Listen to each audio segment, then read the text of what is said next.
A solidão do escolhido. José do Egito. Imagine acordar em uma cisterna escura, abandonado pelos próprios irmãos, enquanto o sangue de um animal mancha a túnica que seu pai teceu com amor. Esse é o momento em que José do Egito compreendeu uma verdade brutal que poucos ousam admitir. Ser escolhido por Deus não significa ser poupado do sofrimento, mas ser preparado através dele. Ali, naquele poço fétido e úmido, começava não apenas uma jornada de sobrevivência, mas uma transformação filosófica e espiritual que desafiaria tudo o que a humanidade entende sobre propósito, perdão e providência divina. A história de José é narrada no livro de Gênesis, mas o que raramente exploramos é o abismo psicológico e existencial que ele atravessou. Não falamos sobre as noites em que ele deve ter questionado os sonhos que teve, aquelas visões proféticas de feixes de trigo se curvando diante dele, do sol, da lua e das estrelas, prestando-lhe reverência. Quando seus irmãos o lançaram na cisterna, esses sonhos devem ter parecido uma zombaria cruel do destino. A teologia tradicional nos apresenta José como um herói de fé inabalável. Mas a verdade não contada é que ele foi antes de tudo um homem confrontado com a mais profunda solidão existencial, aquela que Kierkegaard chamaria de desespero e que os místicos reconhecem como a noite escura da alma. José era o 11º filho de Jacó, nascido de Raquel, a esposa amada. Seu pai o favorecia abertamente, e essa preferência manifesta-se na famosa túnica de mangas longas, um símbolo de status que o diferenciava de seus irmãos pastores. Mas aqui reside algo que a narrativa bíblica apenas sussurra.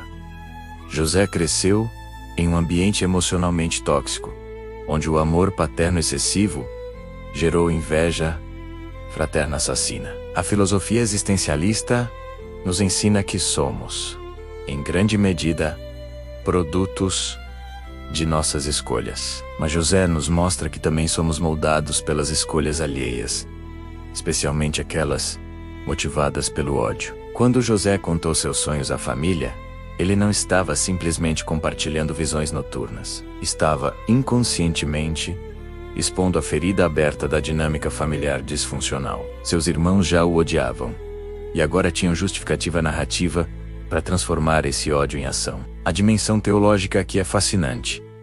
Deus estava revelando o futuro a José, mas essa revelação tornou-se o catalisador de seu sofrimento. Isso levanta uma questão perturbadora que os teólogos evitam. Será que o conhecimento prévio do propósito divino intensifica ou alivia o sofrimento presente? José recebeu a visão sem o manual de instruções, a profecia sem o cronograma. O que aconteceu naquela cisterna transcende a simples traição familiar. Ali, José experimentou o que o teólogo Jürgen Moltmann chamaria de abandono de Deus. Não é que Deus estivesse ausente, mas José não tinha como perceber sua presença enquanto ouvia os passos de seus irmãos se afastando, deixando-o para morrer. Essa é a verdade não contada. A fé de José não foi construída na certeza da presença divina, mas na capacidade de continuar vivendo apesar da aparente ausência dela. Quando os mercadores midianitas o tiraram da cisterna, apenas para vendê-lo como escravo no Egito, José estava iniciando uma jornada que duraria mais de 20 anos, antes que os sonhos começassem a fazer sentido. No Egito, José foi comprado por Potifar, um oficial de Faraó. As escrituras dizem que o Senhor estava com José e tudo prosperava em suas mãos. Mas aqui está o que não nos contam. José aprendeu uma língua estrangeira, adaptou-se a uma cultura pagã, serviu em uma casa onde os deuses egípcios eram adorados diariamente. Ele não teve um período de transição gentil, foi atirado em um mundo completamente alienígena e teve que reconstruir sua identidade do zero. A filosofia de Heidegger fala sobre o ser no mundo, e José estava experimentando o deslocamento ontológico mais radical imaginável. Ele não era mais o filho favorito de Jacó, era um escravo hebreu em terra estrangeira. A tentação com a esposa de Potifar é geralmente contada como uma história sobre integridade moral, mas há camadas mais profundas aqui. José estava sozinho, completamente isolado de qualquer comunidade que pudesse afirmar seus valores ou identidade. A proposta da esposa de Potifar não era apenas sexual, era uma oferta de pertencimento, de conexão humana, de alívio temporário da solidão esmagadora. Quando José recusou, dizendo que não poderia pecar contra Deus e contra seu Senhor, ele estava fazendo uma escolha filosófica profunda. Definir sua identidade não pelas circunstâncias externas, mas por princípios internos. Isso é o que Sartre chamaria de autenticidade existencial. A recusa de ser definido pelo olhar do outro. A recompensa pela integridade de José foi a prisão. As falsas acusações da esposa rejeitada o levaram ao calabouço real. E aqui entramos em outro território não explorado da narrativa. José passou anos na prisão egípcia. Anos, não dias, não meses. A Bíblia nos dá poucas descrições desse período, mas podemos inferir o custo psicológico. Ele interpretou os sonhos do copeiro e do padeiro. Pediu ao copeiro que se lembrasse dele perante Faraó. E então, foi esquecido por mais 2 anos. Imagine a esperança acesa quando ele ajudou o copeiro, seguida pelo silêncio ensurdecedor dos dias que se tornaram semanas, meses e anos, sem resposta. Esta é a verdade teológica devastadora que raramente enfrentamos. Deus estava com José na prisão, mas essa presença não alterou as circunstâncias imediatas. A providência divina não funcionou como uma máquina de venda automática, onde você insere moralidade e recebe bênçãos instantâneas. José estava aprendendo algo que o filósofo Paul Tillich identificaria como coragem de ser. A capacidade de afirmar a própria existência, apesar da ansiedade e do desespero existencial. Cada manhã, na prisão, José tinha que escolher entre manter a esperança nos sonhos de sua juventude ou sucumbir ao niilismo de sua realidade presente. Quando Faraó teve seus sonhos perturbadores sobre as vacas gordas e magras, os feixes de trigo fartos e mirrados, ninguém no Egito conseguia interpretá-los. Foi então que o copeiro, finalmente, lembrou-se de José. Mas aqui está o detalhe fascinante. José foi tirado apressadamente da prisão, barbeado e vestido adequadamente, não por misericórdia, mas por utilidade. Faraó não estava interessado em justiça para um escravo hebreu injustamente preso. Estava desesperado por respostas. A teologia da libertação nos lembraria que a redenção de José foi instrumentalizada pelo poder político. Ele foi libertado não porque era inocente, mas porque era útil. José interpretou os sonhos de Faraó com clareza surpreendente. 7 anos de abundância seguidos por 7 anos de fome severa. Mas ele não parou na interpretação. Ofereceu um plano estratégico de gestão de recursos. Aqui vemos algo extraordinário. José não estava apenas exercitando um dom espiritual. Estava demonstrando sabedoria prática acumulada através de anos de gestão nas casas de Potifar e mesmo na prisão. O sofrimento havia se tornado sua universidade e ele havia se formado com honras. A filosofia estoica diria que José exemplificou a virtude da sabedoria prática. A frônesis aristotélica, que combina conhecimento teórico com aplicação prática. Faraó ficou tão impressionado que levou José à posição de segundo no comando do Egito. Em um único dia, José passou de prisioneiro esquecido a vice-regente do império mais poderoso do mundo antigo. Recebeu o anel do faraó, vestes de linho fino, uma corrente de ouro e um nome egípcio, Zafenat-Paneia. Casou-se com Asenate, filha de um sacerdote egípcio, e teve 2 filhos. Mas aqui está o que raramente consideramos. José teve que abraçar completamente a cultura egípcia para funcionar em seu novo papel. Ele não era apenas um hebreu trabalhando no Egito. Tornou-se egípcio em muitos aspectos externos, mantendo sua fé interior intacta. Esta tensão entre assimilação e preservação identitária é um tema teológico profundo que ressoa com todas as comunidades de fé em contextos seculares ou pluralistas. Os nomes que José deu aos seus filhos revelam sua jornada interior. Manassés significa: Deus me fez esquecer todo o meu sofrimento e toda a casa de meu pai. E Efraim significa: Deus me fez próspero na terra da minha aflição. Estes nomes são confessionais, revelando que José estava conscientemente processando seu trauma e encontrando significado redentor nele. A psicologia moderna reconheceria isso como resiliência e crescimento pós-traumático. Mas a teologia vai além. José estava testemunhando que Deus não apenas permitiu o sofrimento, mas o transforma em solo fértil para propósito. Então, a fome chegou, exatamente como José havia profetizado. As pessoas de todas as terras vinham ao Egito comprar grãos, incluindo os irmãos de José, quando eles se prostraram diante dele, cumprindo exatamente os sonhos que havia tido décadas antes. José os reconheceu imediatamente, mas eles não o reconheceram. Aqui está a tensão dramática não explorada. José tinha todo o poder. Poderia ter ordenado a execução sumária daqueles homens que tentaram matá-lo. Venderam-no como escravo e quebraram o coração de seu pai. A justiça humana teria justificado vingança. Mas José fez algo filosoficamente e teologicamente revolucionário. Ele criou um processo. José não simplesmente perdoou seus irmãos imediatamente. Ele, os textos, acusou-os de espionagem. Manteve Simeão como refém. Exigiu que trouxessem Benjamim. Plantou sua taça de prata na bagagem de Benjamim. Por quê? A interpretação tradicional é que ele estava testando se haviam mudado.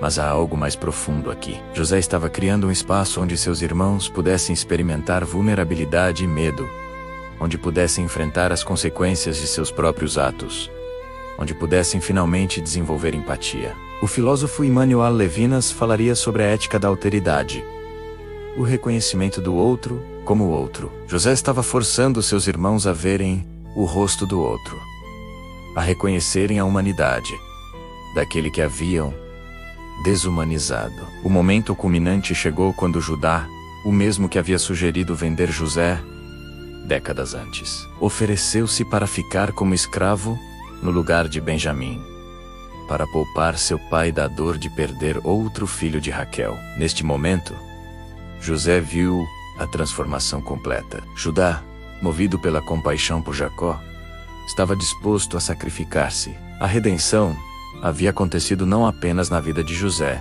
mas também na vida de seus irmãos. José não pôde mais se conter e revelou sua identidade em uma das cenas mais emocionais da literatura mundial. Eu sou José.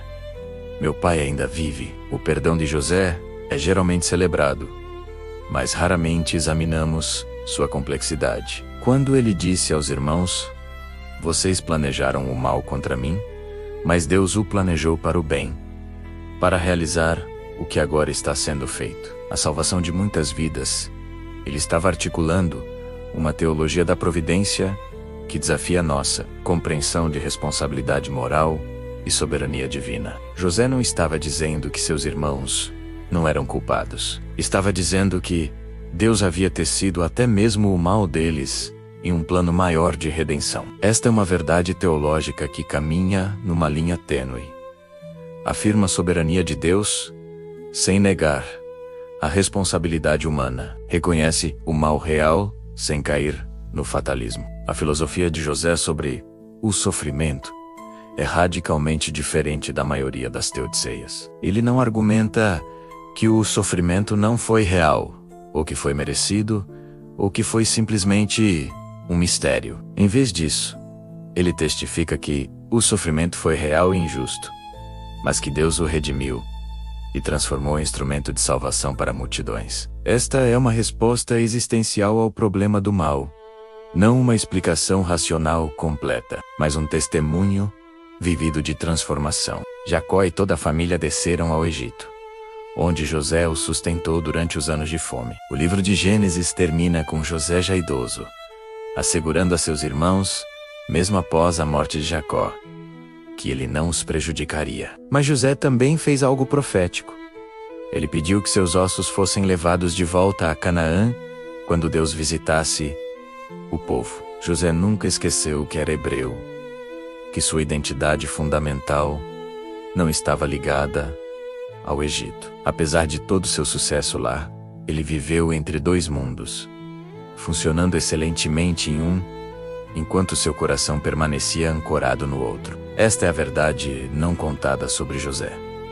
Ele foi um homem perpetuamente no limiar, sempre entre identidades, sempre negociando lealdades complexas, sempre mantendo a esperança em promessas que não veria cumpridas em sua vida. Ele morreu no Egito, mas suas últimas palavras foram sobre a terra prometida. Esta é a condição humana em sua essência mais pura.